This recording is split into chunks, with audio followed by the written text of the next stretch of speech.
Hello students, welcome to our channel. तो कल की वीडियो में हमने क्या देखा था? हमने देखा था numericals based on concentration terms. ठीक है, तो आज की वीडियो में हम देखेंगे हेनरीज लॉ के बारे में और सॉल्युबिलिटी के बारे में। ठीक है, सॉल्युबिलिटी, फैक्टर्स अफेक्टिंग सॉल्युबिलिटी और हेनरीज लॉ के बारे में। ठीक है जी। अच्छा, आज हमारे पास ऑडियो क्वालिटी में थोड़ा सुधार है। आज हमारी ऑडियो क्वालिटी पहले से थोड़ी अच्छी आएगी और अब से डेली से ही वैसी आएगी। और क्योंकि हमारे पास अब नया कॉलर माइक है, ठीक है जी, तो अब से क्वालिटी बहुत बढ़िया आएगी। तो वीडियो को एंड तक देखिएगा। चलिए शुरू करते हैं। अपने पास जो टॉपिक है वो है solubility.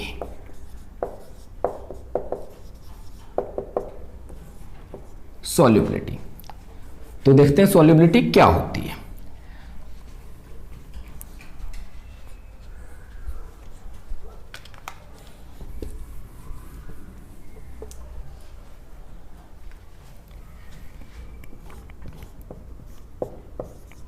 It is the maximum amount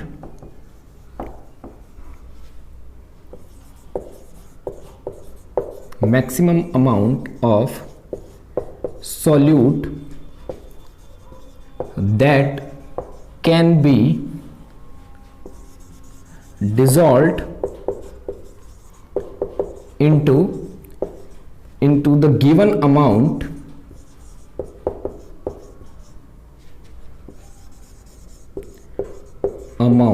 of solvent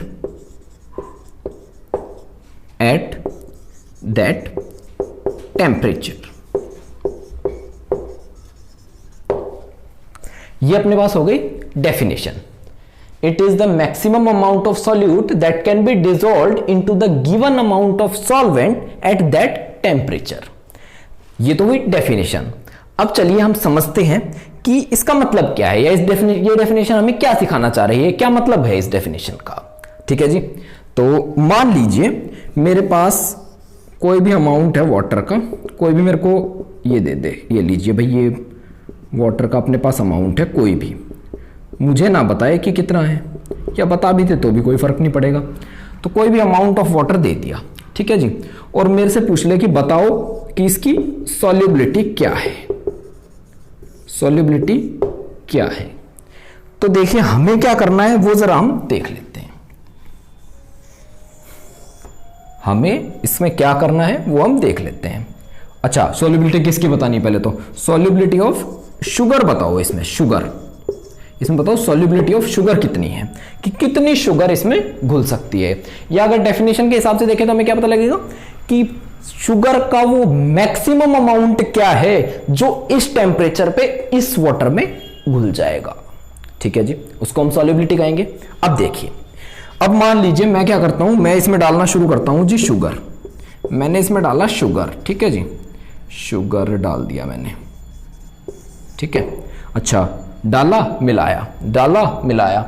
एक टाइम ऐसा आएगा कि जैसे ही मैं डालूंगा तो शुगर क्या होने लगेगी, नीचे इकट्ठा होने लगेगी, यानी कि घुलेगी नहीं, क्या होगा, नीचे इकट्ठा होने लगेगी। और फिर मैं क्या कह दूंगा कि भाई अब शुगर जो है वो और नहीं घुल रही, और जब और नहीं घुल रही तो इसका मतलब मैक्सिमम अमाउंट रीच हो चुका है। अब हम क्या करेंगे, अब हम पता करेंगे कि अब इस वाटर में कितनी शुगर है। तो हम क्या करेंगे, तो हम निकाल लेंगे, जब ये मान लीजिए कि मैक्सिमम अमाउंट हो गया हमारा शुगर का, मैक्सिमम अमाउंट रीच हो गया हमारा शुगर का, ठीक है जी। तो हम क्या करेंगे, हम निकाल लेंगे इस सॉल्यूशन की कंसंट्रेशन, यानी कि कोई भी कंसंट्रेशन निकालेंगे, वैसे मोलैरिटी निकाल सकते हैं, ठीक है जी। तो हम उसकी मोलैरिटी निकाल लेंगे और अपने पास आ जाएगा कि कुछ इतना मोलर अपने पास एक्स मोलर अपने पास ही आ जाएगा सॉल्यूशन। और मोलर से, या मैं कहूं कि कंसंट्रेशन से हम ये निकाल लेंगे कि इस शुगर के अंदर कितने मोल शुगर के अवेलेबल हैं। और फिर मोल से ग्राम तो बहुत आसान है, मोलैरिटी से हम क्या निकाल लेंगे, नंबर ऑफ मोल्स निकाल लेंगे, number of moles of sugar present in the solution solution निकाल लेंगे, number of moles of sugar present in the solution निकाल लेंगे, और इस number of moles of sugar present in the solution से हमारे पास क्या आ जाएगा, तो अमाउंट ऑफ शुगर इन ग्राम आ जाएगा, अमाउंट ऑफ शुगर इन ग्राम आ जाएगा अपने पास। ठीक है जी, तो इस तरह से हमें सॉल्युबिलिटी का पता लग जाएगा कि सॉल्युबिलिटी कितनी है। ठीक है जी, तो क्या हुआ सॉल्युबिलिटी कि किसी भी टेम्परेचर पे जो मैक्सिमम अमाउंट सॉल्यूट का घुल सकता है किसी भी अमाउंट ऑफ सॉल्वेंट में, उसको क्या कहते हैं, उस अमाउंट की सॉल्युबिलिटी कहते हैं, उस सॉल्वेंट के उस अमाउंट की सॉल्युबिलिटी कहते हैं। अच्छा, अब देखिए, अब एक बात हमें पता लगी,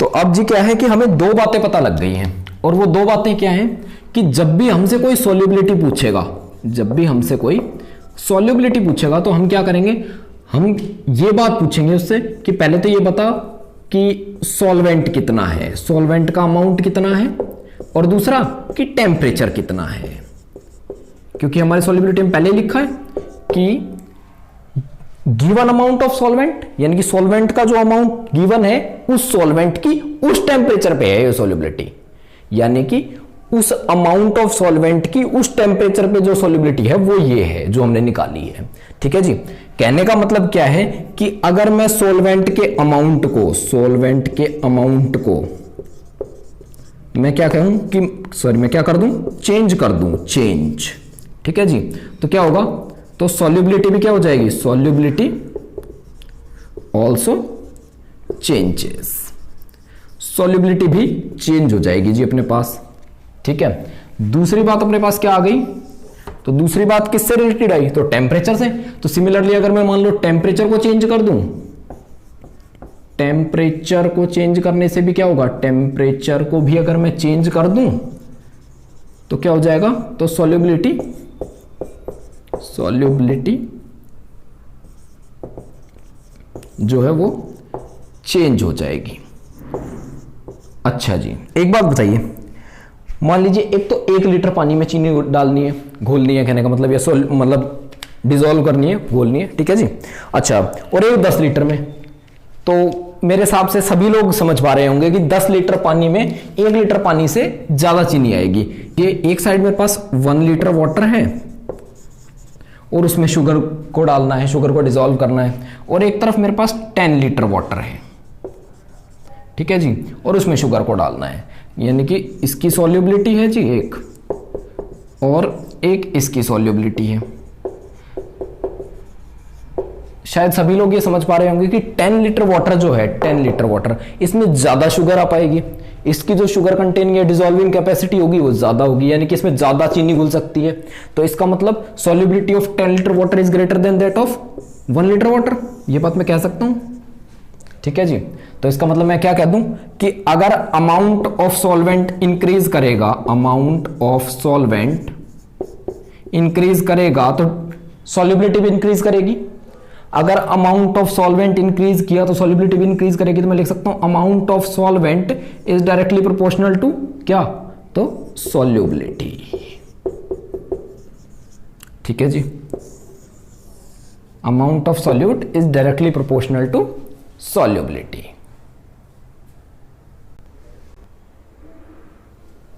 तो हमने क्या देख लिया कि सॉल्युबिलिटी अमाउंट ऑफ सॉल्वेंट के साथ इंक्रीज होती है।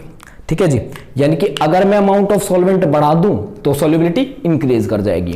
अच्छा हाँ, ये वाला एक्सपेरिमेंट तो आप शायद घर पे भी कर सकते हैं। ये वाला एक्सपेरिमेंट आप क्या करेंगे, एक साइड 1 लीटर पानी लेंगे, एक साइड 10 लीटर पानी लेंगे, और दोनों साइड चीनी घोल के देखेंगे, इधर वाले में कम जाएगी, इधर वाले में ज्यादा जाएगी, यानी कि 10 लीटर में ज्यादा चीनी घुलेगी, 1 लीटर में कम घुलेगी। ठीक है जी, तो इसका मतलब अमाउंट ऑफ सॉल्वेंट जैसे जैसे इंक्रीज करेगा वैसे वैसे सॉल्युबिलिटी इंक्रीज करेगी।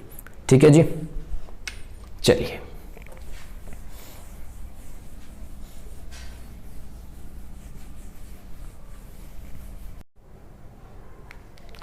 तो अभी तक हमने क्या देखा कि सॉल्युबिलिटी क्या होती है। अब हम देखेंगे कि सॉल्युबिलिटी डिफाइन किस पे होती है, या मैं कहूं कि कौन किस में सॉल्युबल होगा, यानी किस तरह के सॉल्वेंट्स किस तरह के सॉल्यूट्स किस तरह के सॉल्वेंट्स में घुलेंगे और किस तरह के सॉल्यूट्स किस तरह के सॉल्वेंट्स में नहीं घुलेंगे। ठीक है जी। तो इसके लिए हमें क्या पढ़ना पड़ेगा पहले कि types of solute and solvent पहले हम देख लेते हैं कि टाइप्स क्या होते हैं। Types of solutes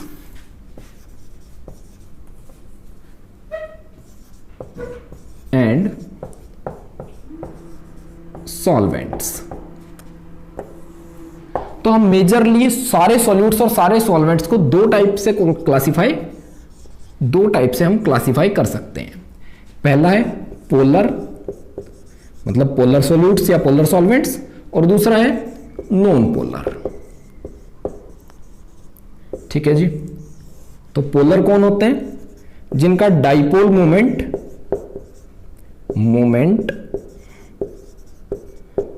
non zero हो। और नॉन पोलर कौन होते हैं? तो जिनका डाइपोल मोमेंट जीरो हो। अच्छा, पोलर सॉल्यूट्स के कुछ एग्जांपल ले लेते हैं हम। पोलर सॉल्यूट तो ये होते हैं जैसे कि NaCl, ठीक है जी, शुगर, ठीक है जी। अच्छा, और सॉल्वेंट्स क्या होते हैं? तो अपने पास होता है वाटर, ठीक है जी, इथेनॉल, ठीक है जी। और यहां पे अगर मैं देखूं तो सॉल्यूट तो कौन कौन होते हैं? नॉन पोलर सॉल्यूट तो ये होते हैं, मान लीजिए जैसे कि नेप्थलीन, ठीक है जी, एंथ्रासीन, ठीक है जी। और अगर मैं सॉल्वेंट की बात करूं तो सॉल्वेंट मान लीजिए अपने पास होते हैं कार्बन टेट्राक्लोराइड,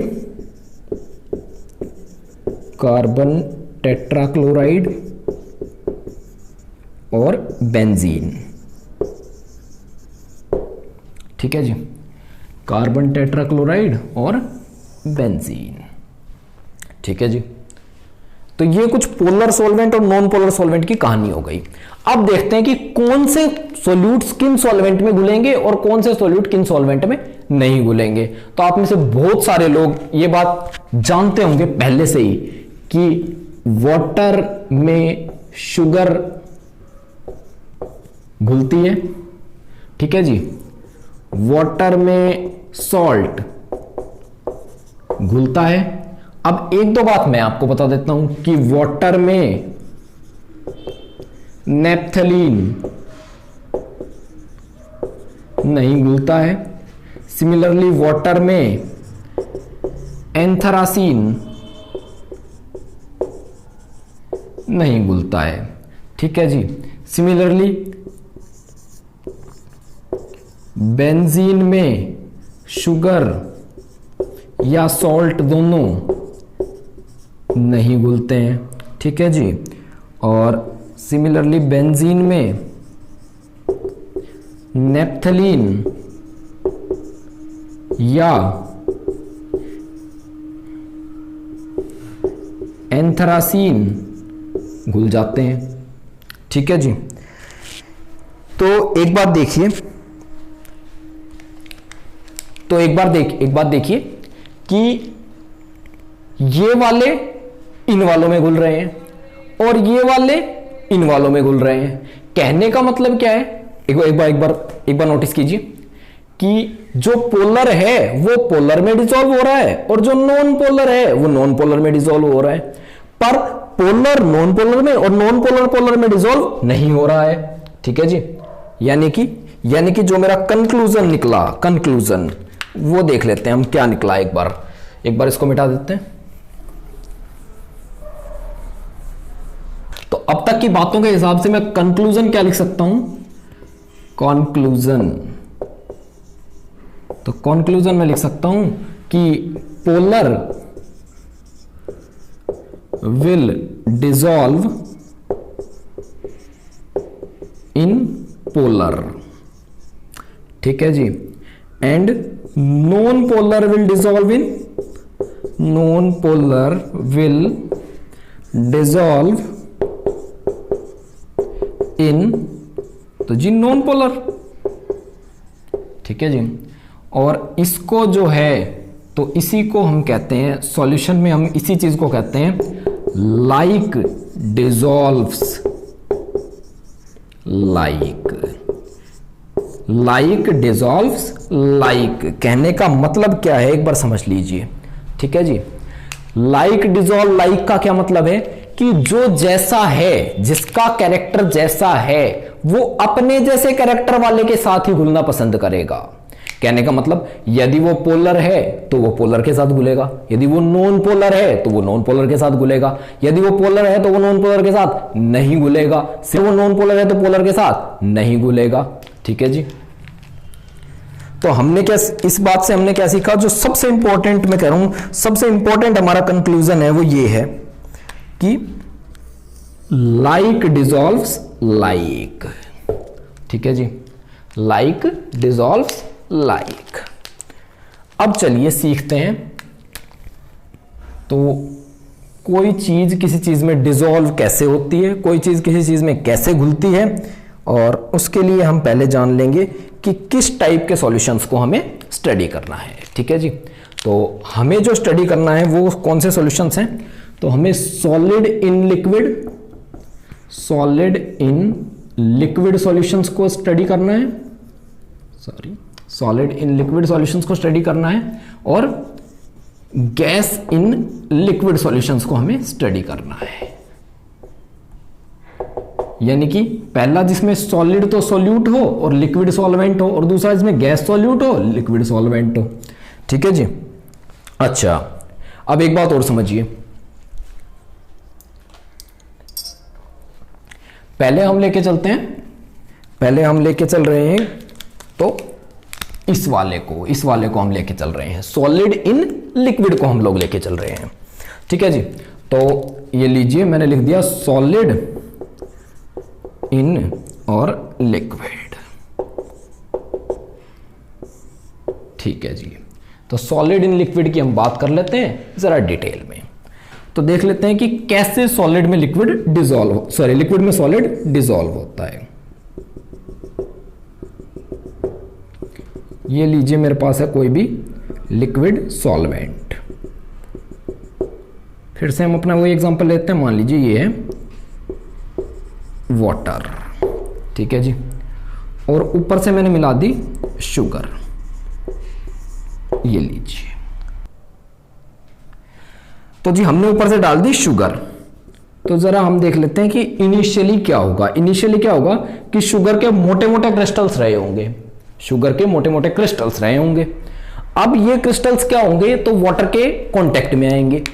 अब जैसे ये वाटर के कांटेक्ट में आएंगे तो ये छोटे छोटे पीसेस में टूटने लगेंगे। वाटर के कांटेक्ट में आने से क्या होगा, ये छोटे छोटे पीसेस में टूटने लगेंगे, क्योंकि वाटर के मॉलिक्यूल्स इनके मॉलिक्यूल्स के साथ कोलाइड करेंगे और इनको तोड़ेंगे छोटे छोटे पीसेस में।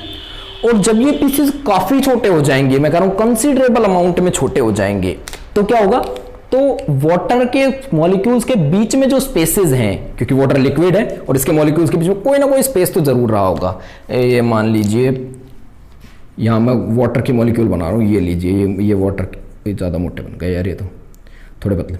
ये मान लीजिए वाटर के मॉलिक्यूल्स हैं, ठीक है जी, और क्योंकि ये लिक्विड है तो ये कुछ ना कुछ स्पेस तो बीच में रहा होगा, ठीक है जी। तो क्या होगा, ये इतने छोटे हो चुके होंगे कि ये इस स्पेस में फंस सके। ये लीजिए, ये शुगर के मॉलिक्यूल छोटे छोटे छोटे छोटे यहां जा जाके फंसने लग गए, ठीक है जी। ये क्या होंगे, वाटर के मॉलिक्यूल्स के बीच में जो स्पेसेस हैं उनमें जा जाके और फंसने लगेंगे, ठीक है जी। और इसी चीज को हम कहते हैं तो डिसोल्यूशन। इस चीज को हम क्या कहते हैं, डिसोल्यूशन, ठीक है जी, डिसोल्यूशन। अगर मैं इनिशियली देखूं, यानी कि बिल्कुल स्टार्ट में सॉल्यूशन के, तो डिसोल्यूशन का रेट काफी हाई रहा होगा। मतलब भाई क्योंकि सारे वाटर की जगह खाली पड़ी है और ऊपर सारे शुगर के क्रिस्टल्स ही हैं, तो यानी कि काफी जगह है डिसॉल्व होने के लिए। पर धीरे धीरे क्या होगा, क्योंकि वाटर के बीच में जो स्पेसेस हैं ये भरते जाएंगे और क्या होता जाएगा, तो जो रेट है डिसोल्यूशन का वो कम होता जाएगा धीरे धीरे, ठीक है जी। तो रेट ऑफ डिसोल्यूशन क्या होगा, शुरू में तो बहुत ज्यादा होगा और धीरे धीरे कम होता जाएगा। अब एक और प्रोसेस है जो यहां होता है, वो और देख लेते हैं हम लोग। अब कई बार क्या होता है कि ये जो फंसे हुए मॉलिक्यूल्स से, ये लीजिए मैं फिर से वाटर के मॉलिक्यूल्स बनाता हूं, ये लीजिए वाटर के मॉलिक्यूल्स, ये लीजिए, ठीक है जी, ये लीजिए, और इनके बीच में फंसे हुए हैं शुगर मॉलिक्यूल्स, छोटे छोटे शुगर के छोटे छोटे मॉलिक्यूल्स, येलो येलो येलो, ठीक है जी, शुगर के छोटे छोटे मॉलिक्यूल्स इनके बीच में फंसे हुए हैं। अब क्या होता है, क्योंकि वाटर के मॉलिक्यूल्स जो है वो कंटिन्यूअसली मूविंग में है, तो कंटिन्यूअसली मूव कर रहे हैं, तो उनके साथ ये शुगर वाले जो इनके बीच में फंसे हैं ये भी कंटिन्यूअसली मूव कर रहे होंगे, ठीक है जी। और ये कंटिन्यूअसली मूव कर रहे होंगे तो कई बार क्या हो जाता है कि ऊपर एक मोटा शुगर का क्रिस्टल है जो अभी पड़ा हुआ है, जो अभी घुला नहीं है, मोटा शुगर का क्रिस्टल है जी, ये पड़ा हुआ है अभी। और ये कई बार ये जो पतले पतले जो होते हैं नहीं, सॉरी छोटे छोटे जो होते हैं, पतले नहीं छोटे छोटे जो होते हैं, जो शुगर के मॉलिक्यूल जो घुल चुके हैं, ये कई बार जब वाटर मॉलिक्यूल से टकराते हैं तो ये भी इस शुगर के क्रिस्टल से टकरा जाते हैं। कहने का मतलब क्या है कि जो छोटे क्रिस्टल्स हैं शुगर के जो घुल चुके हैं वो जाके मोटे शुगर के क्रिस्टल से और टकरा जाते हैं, और जैसे ही ये टकराते हैं तो कमाल ही हो जाता है, मैं कहता हूं कमाल ही हो जाता है। क्या होता है कि ये जो जिस वाटर के बीच में ये फंसे पड़े थे वहां से ये निकल जाते हैं, और वहां से निकल के क्या होता है तो नीचे जाके सेटल डाउन हो जाते हैं, सेटल डाउन, नीचे जाके सेटल डाउन हो जाते हैं जी। और इस चीज को हम, ये जो प्रोसेस है इसको हम कहते हैं क्रिस्टलाइजेशन, क्रिस्टलाइजेशन, ठीक है जी। अब एक बात और सोच लीजिए जरा, ये तो बहुत ही आसान है। पहली थी डिसोल्यूशन, दूसरी आई क्रिस्टलाइजेशन। और डिसोल्यूशन का क्या था, तो इनिशियली तो हाई था, ये जी इनिशियली तो था बहुत हाई, ये लिख लिया जी, इनिशियली तो था हाई और decrease with concentration, concentration increase. जैसे जैसे कंसंट्रेशन इंक्रीज होती जाएगी तो जी क्या होता जाएगा, तो डिसोल्यूशन का रेट कम होता जाएगा। अच्छा जी, क्रिस्टलाइजेशन का देखूं तो शुरू में तो क्रिस्टलाइजेशन क्या रहा होगा, शुरू में जब कोई घुला ही नहीं था तो क्या ही सेटल डाउन होगा। तो कहने का मतलब क्या है कि शुरू में तो रेट बहुत कम रहा होगा, धीरे धीरे जितने ज्यादा घुलते जाएंगे उतने ज्यादा इनसे टकराने की प्रोबेबिलिटी बढ़ेगी, और जितने ज्यादा इनसे टकराने की, इन मोटे वालों से टकराने की प्रोबेबिलिटी बढ़ेगी उतने ही ज्यादा सेटल डाउन के चांस होंगे। तो मैं ये लिख दूं कि इनिशियली तो जी कम, इनिशियली तो होगा लो, और इंक्रीज होगा टाइम के साथ, या इंक्रीज होगा with concentration, increase with concentration, ठीक है जी। तो जैसे जैसे कंसंट्रेशन इंक्रीज होगी वैसे वैसे, मतलब शुगर की कंसंट्रेशन यानी कि शुगर घुलना ज्यादा, जितनी ज्यादा घुलेगी शुगर उतने ज्यादा क्रिस्टलाइजेशन को फेवर किया जाएगा, ठीक है जी। अब एक टाइम जीवन में ऐसा आएगा जब ये घट रहा होगा, ये बढ़ रहा होगा, और ये दोनों क्या हो जाएंगे, बराबर हो जाएंगे रेट। कहने का मतलब क्या है कि जितना डिसोल्यूशन उतना क्रिस्टलाइजेशन, और जैसे ये रेट, या ये लिखिए लीजिए, मैं यहां लिख लेता हूं कि at some point of time, मैं कहता हूं at some point of time, point of time क्या होगा कि रेट ऑफ डिसोल्यूशन जो है वो इक्वल हो जाएगा जी रेट ऑफ क्रिस्टलाइजेशन के, रेट ऑफ क्रिस्टलाइजेशन के इक्वल हो जाएगा, क्रिस्टलाइजेशन, ठीक है जी। Rate of dissolution rate of crystallization के इक्वल हो जाएगा।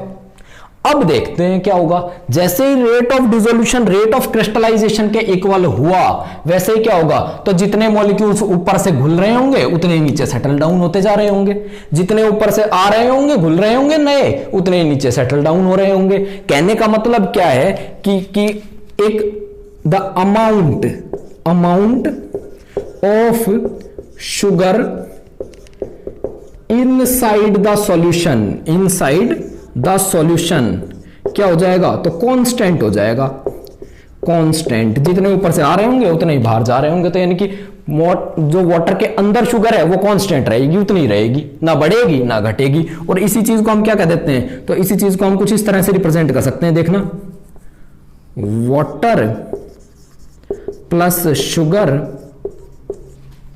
Is in equilibrium with sugar solution. कहने का मतलब जितने वाटर और शुगर मिलकर शुगर सॉल्यूशन बना रहे हैं, उतना ही शुगर सॉल्यूशन टूट के वाटर और शुगर में अलग अलग हो रहा है। देखिए ये क्रिस्टलाइजेशन क्या है, अलग अलग होना ही है बेसिकली वाटर और शुगर का। ठीक है जी, तो इसको कुछ इस तरह से रिप्रेजेंट कर सकता हूं मैं, water plus sugar is in equilibrium with sugar solution, और इसको मैं कहता हूं dynamic equilibrium. Dynamic equilibrium, dynamic का मतलब क्या है कि रिएक्शन चल तो रही है, रिएक्शन चल तो रही है पर लग नहीं रही कि चल रही है। डायनेमिक इक्विलिब्रियम यानी कि रिएक्शन चल तो रही है पर सोल्यूट, सोलवेंट या मैं कहूं रिएक्टेंट, प्रोडक्ट जो भी है, ये इधर इसको रिएक्टेंट इसको प्रोडक्ट कह सकते हैं एक तरह से। ठीक है जी, जो भी है वे सब कांस्टेंट है, ना तो बढ़ रहे हैं ना घट रहे हैं। तो ना तो इधर कुछ बढ़ रहा है ना इधर कुछ बढ़ रहा है। ठीक है जी, शुगर सॉल्यूशन भी उतना ही है, यानी कि वाटर में शुगर डिसॉल्व है वो भी उतनी ही है, और जो बाहर पड़ी है वो भी उतनी ही है। ठीक है जी, अच्छा, कहने का मतलब क्या है, कहने का मतलब क्या है कि अब जो अमाउंट है शुगर का वाटर के अंदर वो कांस्टेंट हो चुका है, और इससे ज्यादा जो अमाउंट है शुगर का वो इस वाटर के अंदर नहीं जा सकता। तो मैं इसी को ये भी तो कह सकता हूं कि भाई limit of sugar dissolving is reached. ठीक है जी, तो शुगर की जो डिसॉल्विंग की लिमिट थी ना वो रीच हो गई, कि लिमिट आ गई जी शुगर की, इससे ज्यादा शुगर नहीं हो सकती। एक ऐसा सॉल्यूशन जिसमें सॉल्यूट की लिमिट रीच हो चुकी हो कि भाई इससे ज्यादा सॉल्यूट तो मैं डाल ही नहीं सकता, इससे ज्यादा सॉल्यूट मैं इसके अंदर घोल ही नहीं सकता, जितना घुल सकता था उतना घुल चुका। अगर तुम ऊपर से और ज्यादा डाल दोगे तो रेट ऑफ क्रिस्टलाइजेशन और ज्यादा बढ़ जाएगा, और जितना तुम्हारा डिसॉल्व उतना ही क्रिस्टलाइज। कहने का मतलब क्या है कि वाटर के अंदर जितनी शुगर है ना, जितनी घुली हुई है, वो तो कांस्टेंट ही रहेगी, वो अब नहीं बढ़ेगी। और इस चीज को, इसी तरह के सॉल्यूशन को जिसमें और सॉल्यूट ऐड ना किया जा सके, इसी को मैं कहता हूं तो सैचुरेटेड सॉल्यूशन। क्या थोड़ा सा साफ लिखता हूं, ये लीजिए, सैचुरेटेड सॉल्यूशन। ठीक है जी, सैचुरेटेड सॉल्यूशन। ठीक है जी, अच्छा, सैचुरेटेड सॉल्यूशन, इस सॉल्यूशन की जो कंसंट्रेशन होगी, यानी कि इस सॉल्यूशन मतलब इस तरह का सॉल्यूशन जिसमें और सॉल्यूट ऐड ना किया जा सके, यानी कि सॉल्यूट का जो अमाउंट है वो क्या है, मैक्सिमम।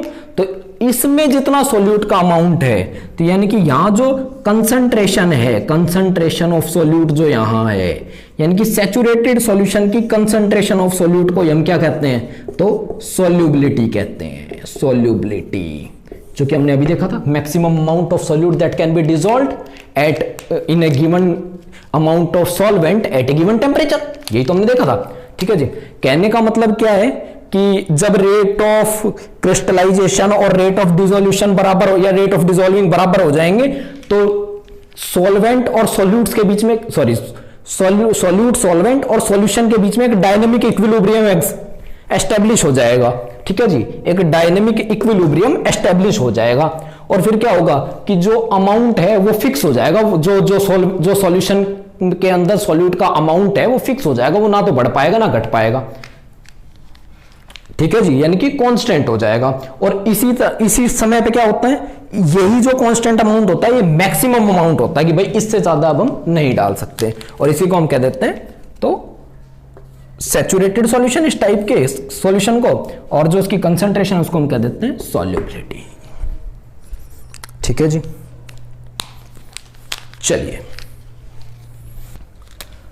तो हमारे पास एक डेफिनेशन आ गई नई सैचुरेटेड सॉल्यूशन की। सैचुरेटेड सॉल्यूशन ये क्या होता है, the solution in which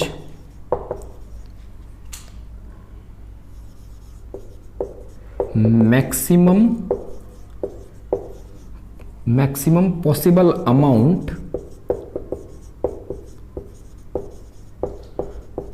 amount of solute has been added already. या मैं क्या लिख सकता हूं, तो मैं लिख सकता हूं कि the solution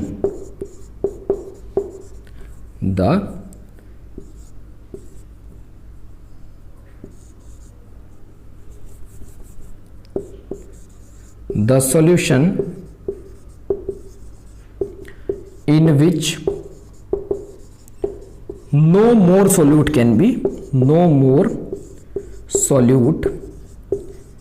can be added at the given temperature में कांस्टेंट ही रखना है, क्योंकि टेम्परेचर का इफेक्ट अभी हमने नहीं देखा है, आगे हम टेम्परेचर का इफेक्ट भी देखेंगे। ठीक है जी, तो टेम्परेचर तब तक जब तक हम इफेक्ट नहीं देख लेते इतने, टेम्परेचर कांस्टेंट किसी भी गिवन टेम्परेचर पे। ठीक है जी, तो इसको हम क्या कह देते हैं, इसको कह देते हैं हम सैचुरेटेड सॉल्यूशन। ये लीजिए जी, ये अपने पास हो गया। हाँ जी, अच्छा एक बात बताइए, एक बात मैं और यहां से मैं एक बात और समझ सकता हूं कि ऐसा सॉल्यूशन जिसमें अभी सॉल्यूट और ऐड किया जा सकता है, ऐसा सॉल्यूशन जिसमें अभी और सॉल्यूट ऐड किया जा सकता है, उसको मैं क्या कहूंगा, तो अनसैचुरेटेड सॉल्यूशन। ठीक है जी, तो अगर मान लीजिए मेरे पास एक डेफिनेशन कोई मेरे से पूछ ले कि बताओ अनसैचुरेटेड क्या होगा, तो अनसैचुरेटेड सॉल्यूशन क्या होगा, अनसैचुरेटेड सॉल्यूशन क्या होगा, तो होगा the solution in which more solute can be added at the given temperature. ठीक है जी, जिसमें अभी और सॉल्यूट ऐड किया जा सके, उसको हम क्या कह देंगे, तो अनसैचुरेटेड सॉल्यूशन। तो हमने जान लिया सैचुरेटेड सॉल्यूशन क्या होते हैं और अनसैचुरेटेड सॉल्यूशन क्या होते हैं। अब चलिए, अब हम जानेंगे तो फैक्टर्स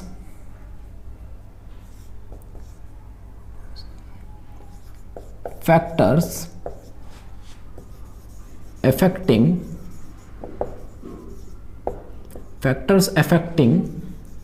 the solubility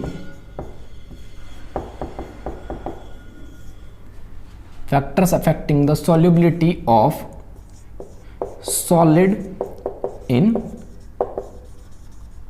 liquid, कि सॉलिड इन लिक्विड जो सॉल्यूशन है हमारे पास, उनकी सॉल्युबिलिटी को कौन कौन से फैक्टर्स अफेक्ट करते हैं। तो जी पहला तो क्या है, अमाउंट ऑफ सॉल्वेंट, जो कि हमने देख लिया डायरेक्टली प्रोपोर्शनल है जी सॉल्युबिलिटी के, जितना अमाउंट सॉल्वेंट का ज्यादा उतनी सॉल्युबिलिटी ज्यादा। अच्छा जी, दूसरा है अपने पास टेम्परेचर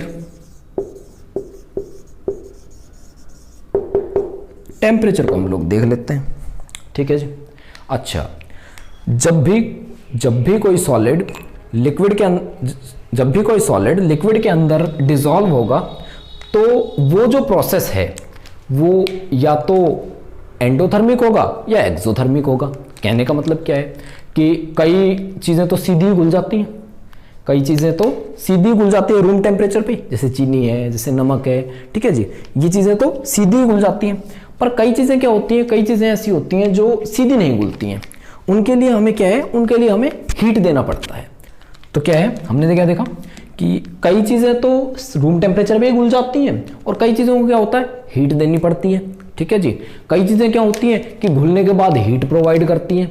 आपने एक एग्जांपल देखा होगा कि चूना होता है, चूना, ठीक है जी, CaO, कैल्शियम ऑक्साइड बोलते हैं उसको अगर वाटर में डालते हैं तो क्या होता है, एकदम से हीट जनरेट होती है, पानी गर्म हो जाता है। ठीक है जी, तो वो क्या है, वो एक एंडोथर्मिक रिएक्शन है, सॉरी वो एक एक्सोथर्मिक रिएक्शन है, क्योंकि इसमें हीट निकली है, वो एक एक्सोथर्मिक रिएक्शन है। तो जो मैं ये कह सकता हूं कि dissolution can be either endothermic और एक्सोथर्मिक। भैया तो हीट रिलीज होगी या हीट देनी पड़ेगी, ठीक है जी। तो अपने पास जो पहले अपन ने ये देखा था, एक इक्विलिब्रियम अपन ने सेटअप किया था, तो उस इक्विलिब्रियम को मैं दोबारा लिख रहा हूं, देखिए। तो ये है, मान लीजिए सॉल्यूट प्लस सॉल्वेंट और is in equilibrium with solution, ठीक है जी। अब हमें पता है कि ये या तो एक्सोथर्मिक होगा या एंडोथर्मिक होगा। तो अगर ये एक्सोथर्मिक होगा, मान लीजिए ये हम मान लेते हैं कि एक्सोथर्मिक है जी, एक्सोथर्मिक, ठीक है जी, एक्सोथर्मिक होगा। तो इस इक्वेशन को मैं कुछ इस तरह से लिखूंगा, देखिए सॉल्यूट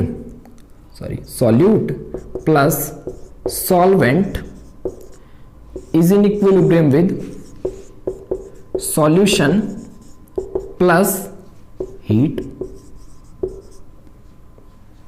ठीक है जी, सॉल्यूशन प्लस हीट। ये एक्सोथर्मिक रिएक्शन है। तो एक्सोथर्मिक रिएक्शन में क्या होगा, हीट प्रोडक्ट की साइड में होगी, क्योंकि हीट रिलीज होती है इनमें, ठीक है जी। तो हमने देख लिया और लिख लिया कि भाई solute plus solvent will give rise to solution plus heat. ये प्लस है, प्लस, ठीक है जी, सॉल्यूशन प्लस हीट। अब क्या है कि जब भी कोई रिएक्शन डायनेमिक इक्विलिब्रियम में होती है, तो क्या होता है कि उस पर एक प्रिंसिपल लगता है जिसको हम बोलते हैं तो ली चैटलियर प्रिंसिपल,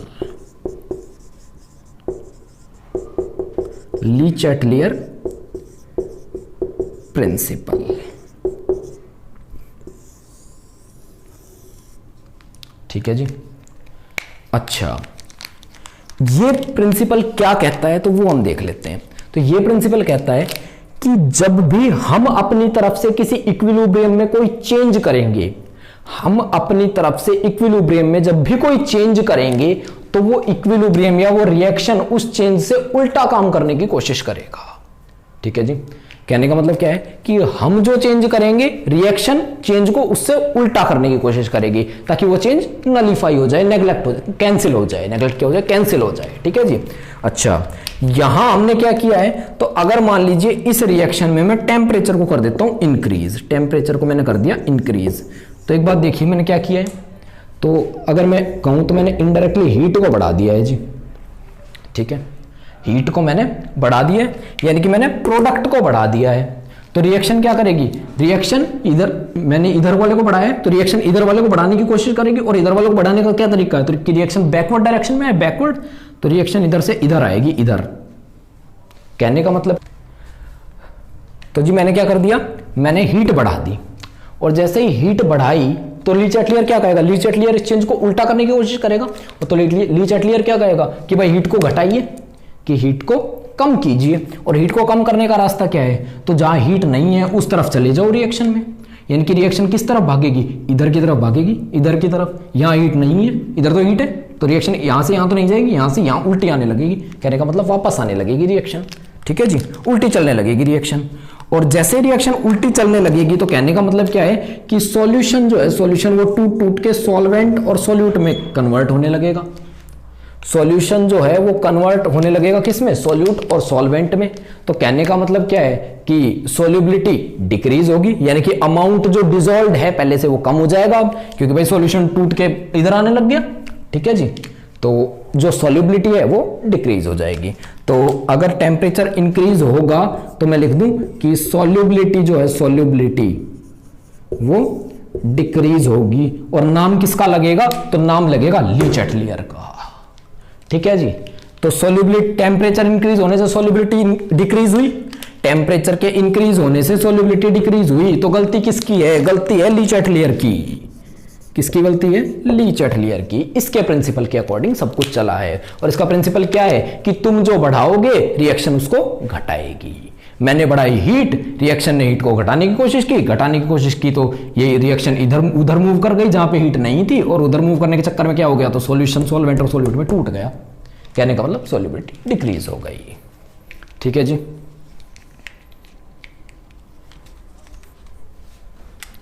चलिए आगे चलते हैं। तो अब हम देख लेते हैं, मान लीजिए कि अपना जो डिसोल्यूशन है वो एक एंडोथर्मिक प्रोसेस है। ठीक है जी, एक एंडोथर्मिक प्रोसेस है। तो अगर एंडोथर्मिक प्रोसेस है तो क्या होगा? अगर मान लीजिए ये एंडोथर्मिक हो, ठीक है जी, एंडोथर्मिक प्रोसेस है मतलब इसको हीट चाहिए। ठीक है जी, ये हीट को क्या करेगा? एब्जॉर्ब करेगा। एक्सोथर्मिक तो क्या कर रहा था? हीट को निकाल रहा था। ठीक है जी, हीट को रिलीज कर रहा था। ठीक है जी, और ये क्या करेगा? हीट को एब्जॉर्ब करेगा। तो इस पे जो हीट है वो कहां पे आएगी? तो वो रिएक्टेंट साइड में आएगी, रिएक्टेंट। तो यहां पे अगर मैं टेम्परेचर मान लीजिए इंक्रीज कर देता हूं, टेम्परेचर इंक्रीज कर दूंगा तो क्या होगा? हीट इंक्रीज होगी, इंक्रीज। और हीट अगर इंक्रीज होगी तो फिर ली चैटलियर क्या कहेगा कि इसको क्या करो? हीट को कम करो। और हीट को कम करने के लिए मेरे को क्या करना पड़ेगा? रिएक्शन को इधर लेके जाना पड़ेगा, इधर की तरफ, यानी कि इनको उठ के इधर, मतलब इधर जाना पड़ेगा। रिएक्शन इधर मूव करेगी, तो रिएक्शन इधर मूव करेगी। कहने का मतलब क्या है कि सॉल्यूट और सॉल्वेंट दोनों मिलके क्या कर लेंगे? तो सॉल्यूशन बनाने लग जाएंगे। या मैं कहूं कि जैसे टेम्परेचर इंक्रीज होगा सॉल्युबिलिटी इंक्रीज कर जाएगी। ठीक है जी, जैसे जैसे टेम्परेचर इंक्रीज होगा और अगर प्रोसेस एंडोथर्मिक है तो सॉल्युबिलिटी क्या हो जाएगी? इंक्रीज कर जाएगी। ठीक है जी, एक छोटी सी बात, मान लीजिए कोई टी टेम्परेचर है और इस पे क्या है? मेरे पास वाटर है, मान लीजिए कोई भी अमाउंट। ठीक है, और उसमें कुछ मान लीजिए मैं x ग्राम चीनी घोल सकता हूं, x ग्राम शुगर डिसॉल्व हो सकती है। इसकी सॉल्युबिलिटी है x। ठीक है जी, कि x ग्राम शुगर मैक्सिमम है जो इसके अंदर घुल सकती है। ठीक है जी, अब मान लीजिए अगर मैं मान लेता हूं, अच्छा हाँ मान लेता हूं, मानने से पहले मैं बता देता हूं कि जो dissolution of sugar in water है ये एंडोथर्मिक प्रोसेस है। ये कैसा प्रोसेस है? तो ये है जी एंडोथर्मिक है। तो अगर मैं टेम्परेचर इंक्रीज कर दूंगा, मान लीजिए मैंने टेम्परेचर को इंक्रीज कर दिया, तो क्या होगा? यहां सॉल्युबिलिटी बढ़ जाएगी। यहां क्या होगा? सॉल्युबिलिटी बढ़ जाएगी, यानी कि कुछ और अमाउंट ऑफ शुगर जो है वो ऐड की जा सकेगी। तो मान लीजिए मैंने x प्लस एक्स डैश हो गई इस बार जो अमाउंट ऑफ शुगर था वो x प्लस एक्स डैश हो गया। कहने का मतलब मैंने थोड़ी और शुगर को ऐड कर दिया। तो ये सॉल्यूशन कैसा था? इसमें पहले मैक्सिमम ऐड हो चुकी थी, ये सैचुरेटेड था, सैचुरेटेड। और अगर मैंने टेम्परेचर इंक्रीज करके इसकी सॉल्युबिलिटी बढ़ा दी और सॉल्यूट ऐड कर दिया तो इस सॉल्यूशन को मैं कहता हूं सुपर सैचुरेटेड। ठीक है जी, अब अगर मैं इसके बाद भी टेम्परेचर बढ़ाता जाऊं तो सॉल्युबिलिटी अब और नहीं बढ़ेगी। ये क्या है? ये मैक्सिमम है। मैंने टेम्परेचर बढ़ा दिया और इसको क्या किया? सॉल्युबिलिटी को बढ़ाया, तो जितनी मैक्सिमम बढ़ सकती थी उतनी बढ़ गई, उतना मैंने सॉल्यूट ऐड कर दिया।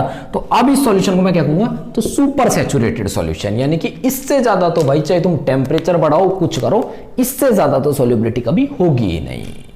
ठीक है जी, तो सैचुरेटेड, सुपर सैचुरेटेड हम लोग समझ पाए। अच्छा, इसका टेम्परेचर वापस कम कर दे तो ये जो एक्स डैश थी ये क्रिस्टलाइज हो जाएगी, नीचे बैठ जाएगी और वापस कितनी शुगर ही रह जाएगी? एक्स ही घुली हुई रह जाएगी। कहने का मतलब जो एक्स्ट्रा अमाउंट टेम्परेचर की वजह से मैंने डिसोल्व किया था, अगर मैं टेम्परेचर को वापस कम कर दूं तो जो एक्स्ट्रा डिसोल्व हुआ था वो वापस क्रिस्टलाइज होकर बाहर निकल जाएगा। ठीक है जी, अब हम देख लेते हैं इफेक्ट ऑफ प्रेशर।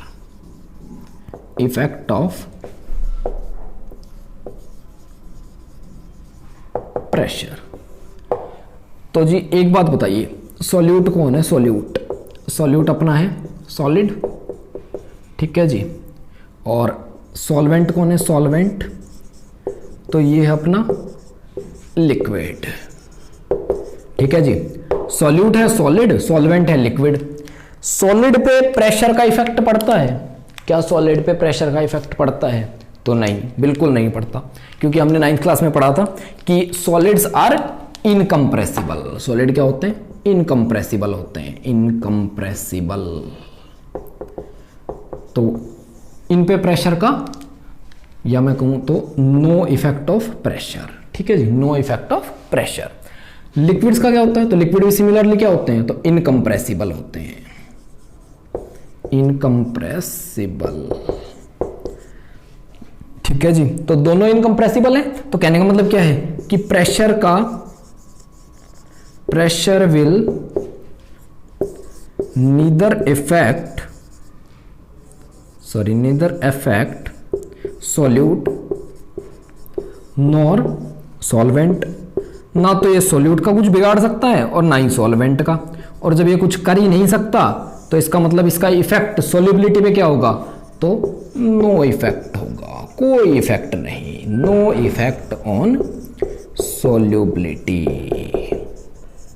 ठीक है जी। तो ये हमने देख लिया, नो इफेक्ट ऑन सॉल्युबिलिटी। पर किस केस में? सिर्फ सॉलिड इन लिक्विड के केस में है जी, सॉलिड सॉल्यूट लिक्विड सॉल्वेंट के केस में है ये, ठीक है, क्योंकि हम अभी सॉलिड सॉल्यूट लिक्विड सॉल्वेंट ही पढ़ रहे हैं, तो उसके केस में है जी। अच्छा, तो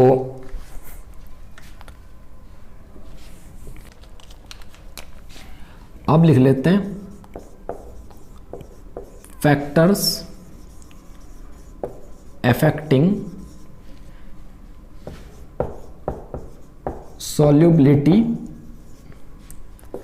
of gas in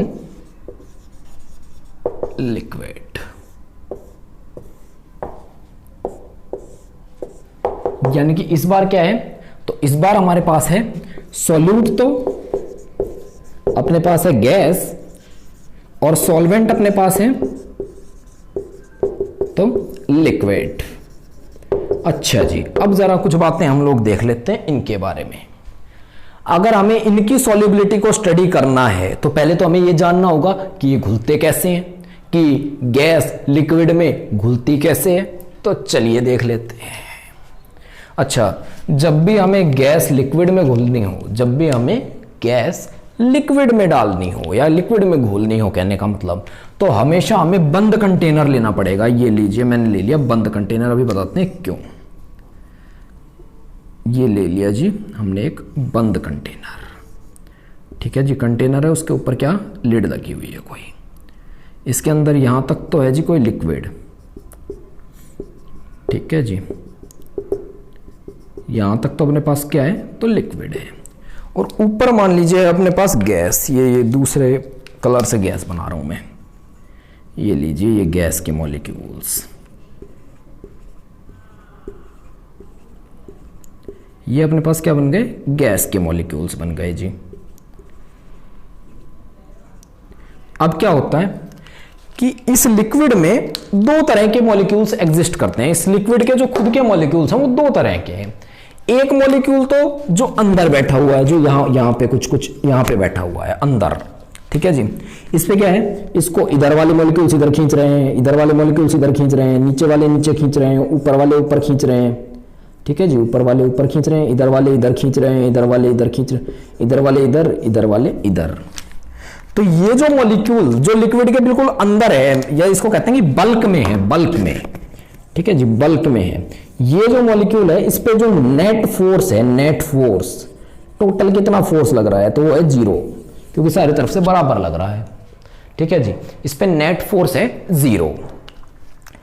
अब क्या होता है, कुछ मॉलिक्यूल्स होते हैं यहां पे बिल्कुल सरफेस पे, सरफेस पे, ठीक है जी।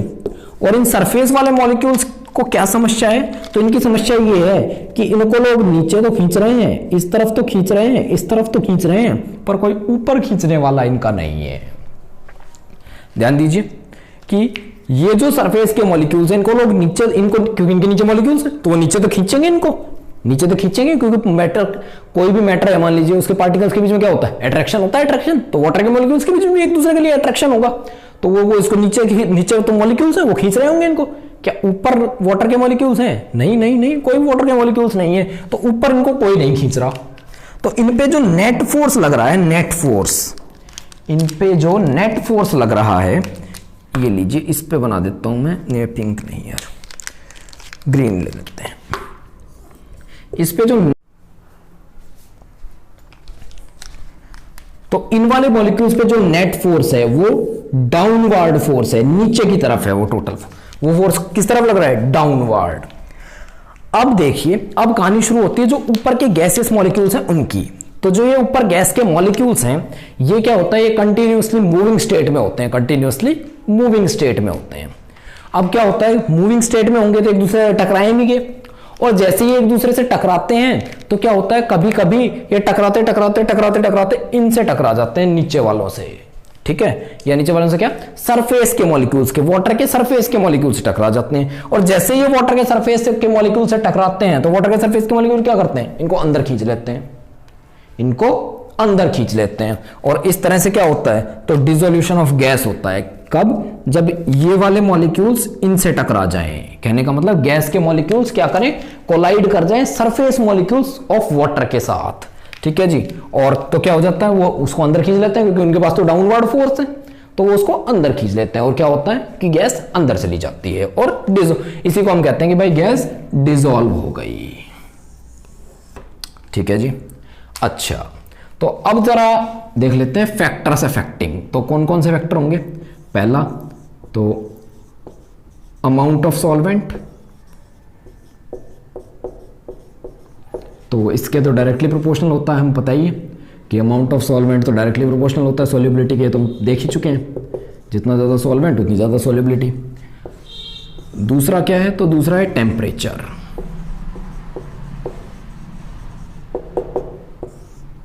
ठीक है जी। अब मान लीजिए टेम्परेचर का इफेक्ट देखेंगे। ठीक है जी, तो टेम्परेचर में क्या होता है, मान लीजिए यही कंडीशन है फिर से, और मैंने इनको दे दिया टेम्परेचर। ठीक है जी, मैंने इनको क्या दे दिया, मैंने इनको दे दिया टेम्परेचर। जैसे ही मैं टेम्परेचर दूंगा तो क्या होगा कि जो वाटर के जो यहाँ के मॉलिक्यूल्स हैं, अंदर के मॉलिक्यूल्स जो वाटर के हैं, ये जितने भी मॉलिक्यूल्स हैं वाटर के, ये क्या है, ये तेजी से मूव करने लगेंगे, ये बहुत तेजी से मूव करने लगेंगे। ठीक है जी, इनका क्या होगा, स्पीड बढ़ जाएगी, इनकी स्पीड बढ़ जाएगी। और जैसे ही किसी की स्पीड बढ़ जाती है एक दूसरे के सामने, तो क्या होगा, तो कॉलिजन की स्पीड भी बढ़ेगी, कॉलिजन। ठीक है जी, अगर स्पीड बढ़ जाएगी तो कॉलिजन के चांसेस भी बढ़ेंगे, और कॉलिजन के चांसेस बढ़ेंगे तो क्या होगा, तो इनका जो अट्रैक्शन है एक दूसरे से जो अट्रैक्शन है वो क्या हो जाएगा, वो कम होने लगेगा।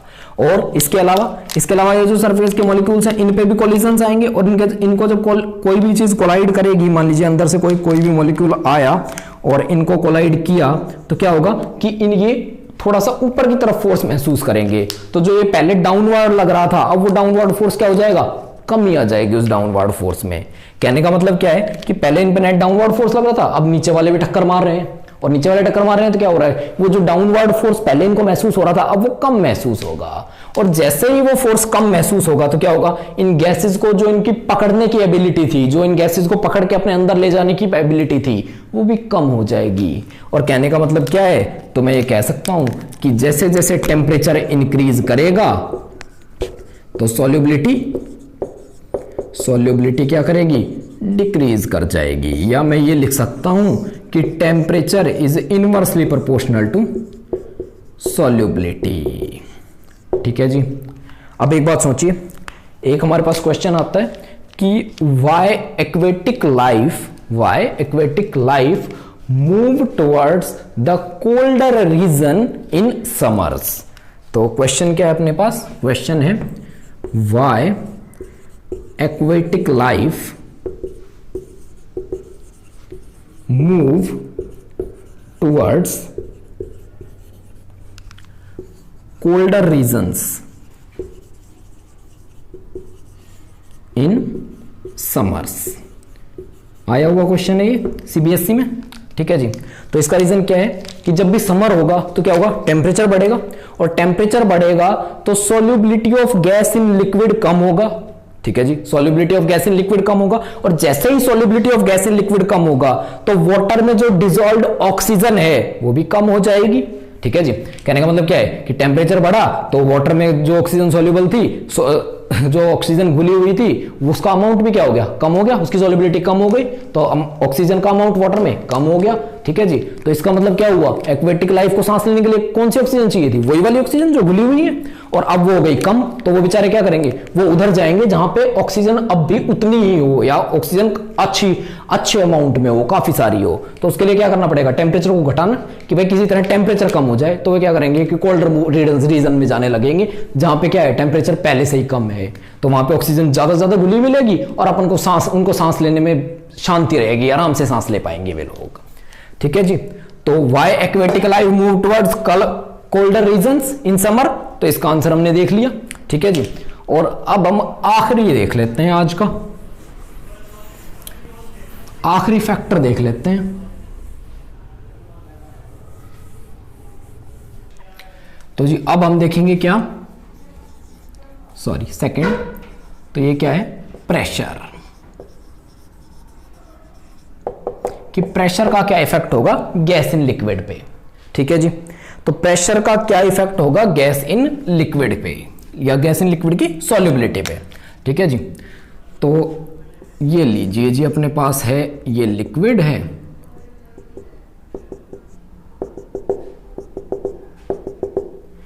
और ये कुछ इस पे प्रेशर लगा हुआ था, मान लीजिए ये मैंने एक बॉक्स इस पे रखा हुआ था और इस पे कुछ प्रेशर लगा हुआ था, इसका मास था m। ठीक है जी, और यहाँ पे जी अपने पास थी गैस,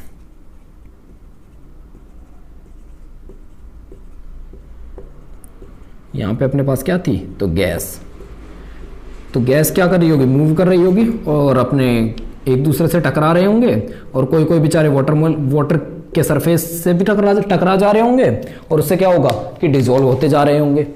अब देखिए, अब मैंने क्या कर दिया, तो मैंने प्रेशर को जी इंक्रीज कर दिया, ये लीजिए मैंने प्रेशर को कर दिया इंक्रीज। तो अब क्या कर दिया, अब मैंने जी प्रेशर को इंक्रीज कर दिया, ये लीजिए प्रेशर को मैंने कर दिया इंक्रीज, और ये पिस्टन आ गया अपना यहाँ पे। ठीक है जी, लिक्विड तो जहाँ है वहीं रहेगा, लिक्विड तो जहाँ पे है वहीं पे रहेगा, या थोड़ा सा ऊपर बना, मान लीजिए यहाँ पे नहीं आया, कुछ यहाँ आ गया, मान लीजिए पिस्टन। ठीक है जी, लिक्विड तो अपना जहाँ पे था वहाँ पे ही रहेगा,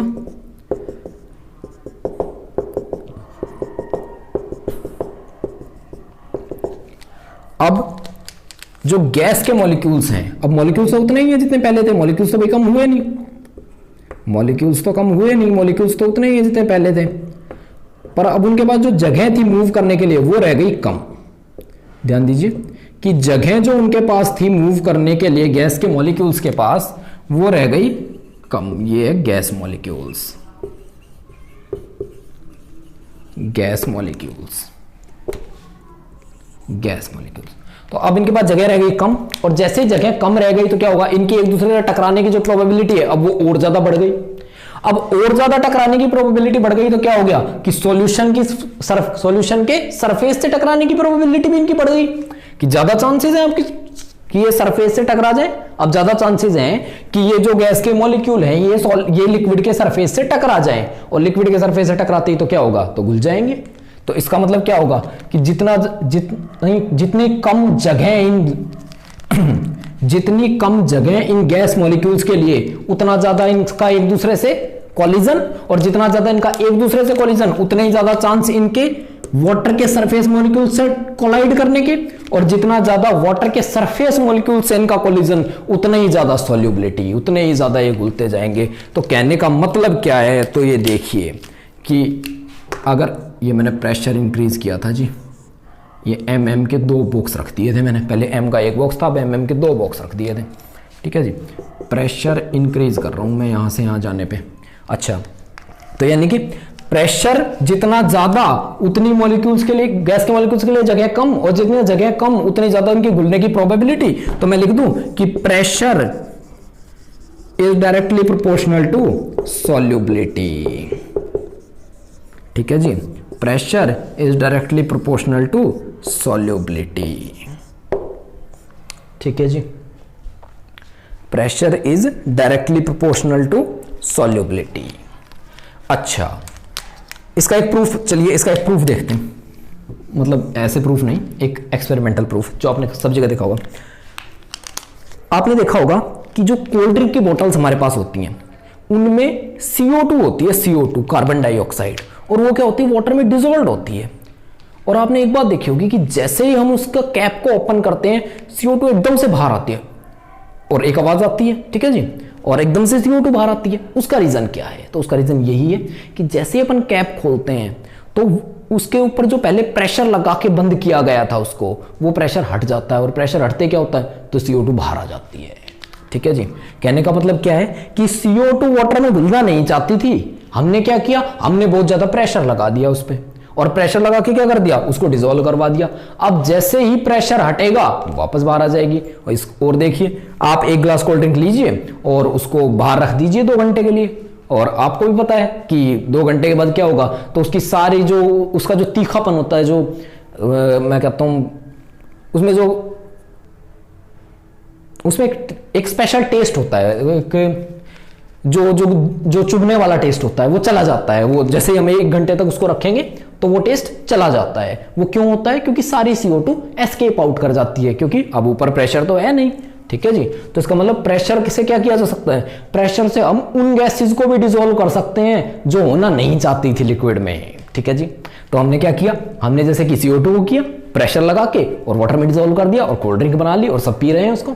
ठीक है जी, तो ये किसका कमाल है, ये इसी का कमाल है, प्रेशर का कमाल। ठीक है जी, तो अब हमने अब तक क्या देखा, हमने अब तक ये देखा कि जो टेम्परेचर बढ़ाने पे सॉल्युबिलिटी डिक्रीज होती है गैस इन लिक्विड की, और प्रेशर बढ़ाने पे क्या है, इंक्रीज होती है। अब हमें ये देखना है कि कितनी इंक्रीज होती है, कहने का मतलब, तो अभी तक हमने क्वालिटेटिव इफेक्ट देखा था, अभी तक हमने क्वालिटेटिव इफेक्ट देखा था कि प्रेशर बढ़ने पे सॉल्युबिलिटी को क्या होता है। ठीक है जी, अब एक साइंटिस्ट हुए जिनका नाम है हेनरी, और उनने एक लॉ दिया जिसको कहते हैं हेनरीज लॉ। हेनरी लॉ, ये लॉ क्या करता है, तो ये देता है हमें quantitative effect, of pressure on solubility of gases in liquid. ठीक है जी, तो क्वांटिटेटिव इफेक्ट देता है ये, या हमें ये बताता है कि जब अपन प्रेशर बढ़ाएंगे तो कितनी सॉल्युबिलिटी इंक्रीज होगी। ये तो सिर्फ क्वालिटी में, यहां तो मैंने क्या बताया था कि भाई या तो इंक्रीज होगी या नहीं होगी, या इंक्रीज होगी या डिक्रीज होगी। यहां हम क्या बताएंगे कि इंक्रीज होगी तो कितनी इंक्रीज होगी, हाउ मच। ठीक है जी, यहां हम अमाउंट को डिफाइन करेंगे कि कितना प्रेशर बढ़ाने से कितनी सॉल्युबिलिटी इंक्रीज होगी। तो हेनरी का जो लॉ था वो बेसिकली एक अजम्पशन के एक रिजल्ट पे डिपेंड था, जो है कि solubility is directly proportional to pressure. ठीक है जी, solubility is directly proportional to pressure, यानी कि मैं कह सकता हूं कि pressure is directly proportional to mole fraction of solute inside the solution. ये क्या है, तो मोल फ्रैक्शन ऑफ गैस, क्योंकि सॉल्यूट गैस ही अपने पास, इनसाइड द सॉल्यूशन। ठीक है जी, तो ये रिजल्ट उसने यहां से उठा लिया। ठीक है जी, अच्छा, और उसने अपना एक कांस्टेंट लगाया which is equal to KH, और ये बन गया pressure is equal to KH into X, where P is equal to pressure. P क्या है अपने पास, प्रेशर। ठीक है जी, एक्स ए क्या है, मोल fraction of gas in the solution, और KH क्या है, तो इसको हम कहते हैं हेनरीज कांस्टेंट, हेनरीज कांस्टेंट। ठीक है जी, हेनरीज कांस्टेंट कहते हैं इस चीज को हम। अच्छा, तो हमने देख लिया हेनरी लॉ क्या होता है। अब ये KH जो है हेनरीज कांस्टेंट, इसके बारे में हमें कुछ बातें और करनी है। ठीक है जी, तो अब हम जानेंगे कि ये जो हेनरीज लॉ है सॉरी जो हेनरीज कांस्टेंट है इसकी वैल्यू कितनी होती है, किस चीज पे डिपेंड करती है, क्या सभी गैसों के लिए एक जैसी होती है, अलग अलग गैस के लिए अलग अलग होती है, इसकी डेफिनेशन क्या है। ठीक है जी, तो वो सब हम देखेंगे नेक्स्ट लेक्चर में। ठीक है जी, तो आज के लेक्चर में हमने क्या क्या देखा, तो सॉल्युबिलिटी, फैक्टर्स अफेक्टिंग सॉल्युबिलिटी, ठीक है जी, और दोनों टाइप के सॉल्यूशन यानी कि सॉलिड इन लिक्विड और गैस इन लिक्विड के फैक्टर्स अफेक्टिंग तक हमने देख लिया है। थोड़ा सा हमने आइडिया लिया हेनरी लॉ का। ठीक है जी, तो आगे के लेक्चर में हम क्या देखेंगे कि KH क्या है, किस पे डिपेंड करता है और कैसे बिहेव करता है। तो अगर आपको वीडियो पसंद आया हो तो प्लीज लाइक करके जाइएगा और पूरी देखने के लिए थैंक यू।